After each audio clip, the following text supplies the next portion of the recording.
Dear viewers, আজকে আমরা একটা আইকিউর একটা ডিভাইস আপনাদের সামনে রিভিউ করব বা আনবক্সিং করব বা ব্যবহার করার পরে আপনাদের জানাবো। সেটা হচ্ছে রিয়েলমির একটা আইকিউর একটা ফোন, যেটা হচ্ছে আইকিউ নিউ 10। এটা হচ্ছে অরেঞ্জ কালারের মডেলটা, এটা অরেঞ্জ আছে, অরেঞ্জের হোয়াইটের মধ্যে অরেঞ্জ কালার, আরেকটা আছে ব্ল্যাক কালার। সম্ভবত এই দুইটা কালার এটা পাওয়া যায়। যাই হোক, এই অরেঞ্জ কালারটা হচ্ছে সবচেয়ে সুন্দর কালার। এই কালারটা একটু কম পাওয়া যায়। যাই হোক, এই কালারটা আমার একটু 500 টাকা বেশি দিয়ে নিতে হয়েছে কালারের জন্য, যেহেতু এই কালারটা অ্যাভেলেবেল পাওয়া যায় না। আর এই ফোনটা আছে বাংলাদেশে আসে হলো আপনার চাইনিজ ভার্সনের। এটা মূলত চাইনিজ ভার্সনের ফোন, এটা গ্লোবাল বা ইন্ডিয়ান ভার্সন হয় না। এটা হচ্ছে 256GB RAM, 12GB RAM, 256GB রম ভার্সনের মার্কেটে পাওয়া যায়, এবং 512GBও থাকতে পারে, সেটা সম্পর্কে আমার ধারণা নেই। এটা বক্স কন্টেন্টে যদি দেখাই, এটা যে চায়নার এই বক্সটা হচ্ছে যে এইরকম থাকে, আইকিউ নিউ 10, আইকিউ নিউ ওই যে 10, ঠিক আছে। তারপরে বক্সে এটার সাথে কাভার থাকে, 120 ওয়াটের বিশাল বড় একটা চার্জার থাকে, খুবই ফাস্ট চার্জ হয় এটা। মোটামুটি মনে হয় আপনার এই ফুল চার্জ করে ফেলে মোটামুটি 20 মিনিটের মধ্যে, মনে হয় এটা ফুল চার্জ করে ফেলে। 6000 mAh ব্যাটারি এটাতে আছে।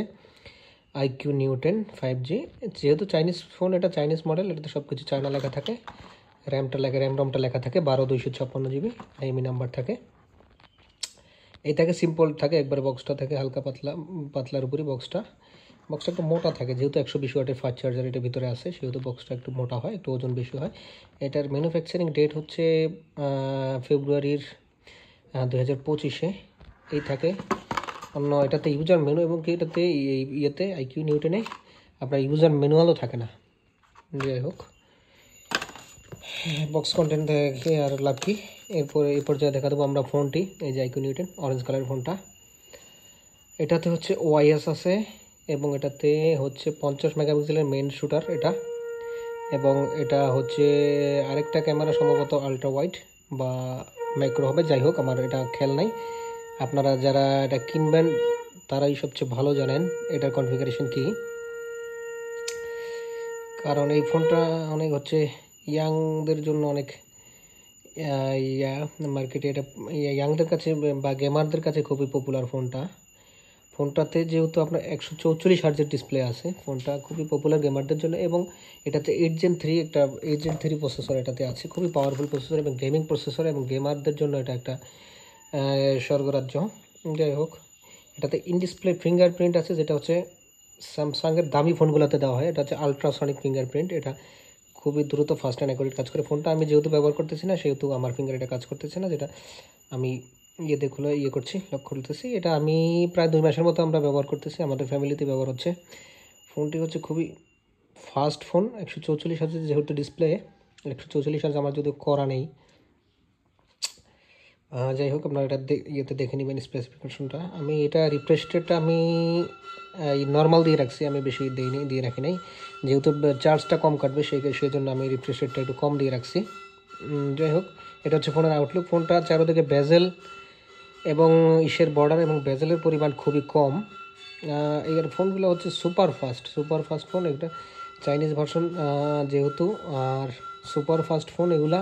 144 হার্জের ডিসপ্লে, যেহেতু ওয়াইএস আছে, ক্যামেরা ভালো, এবং 256GB স্টোরেজ আছে, সাথে আছে 12GB রম, এবং সম্ভবত UFS 3.1 বা যেরকম এটা হতে পারে। খুবই ফাস্ট, ব্লেজিং ফাস্ট বলবো আমি ফোনগুলা, খুবই ফাস্ট ফোন। শাওমির তুলনায় শাওমির ফোনগুলোতে কি, শাওমি ফোন বা রিয়েলমিতে তেমন একটা বাগ ভাল্লুক থাকে না। শাওমির ফোনগুলোতে বাগ থাকার কারণে অনেকেই এগুলো এখন বর্তমানে শাওমির ফোনগুলো পছন্দ করে না। হার্ডওয়্যার ভালো থাকে, কিন্তু সফটওয়্যারের কারণে আপনারা ফোনগুলো পছন্দ করেন না। সেই ক্ষেত্রে এই আইকিউর ফোনগুলা বা আইকিউর ফোনগুলা ভালো, সফটওয়্যারের এক্সপিরিয়েন্স খুবই ভালো।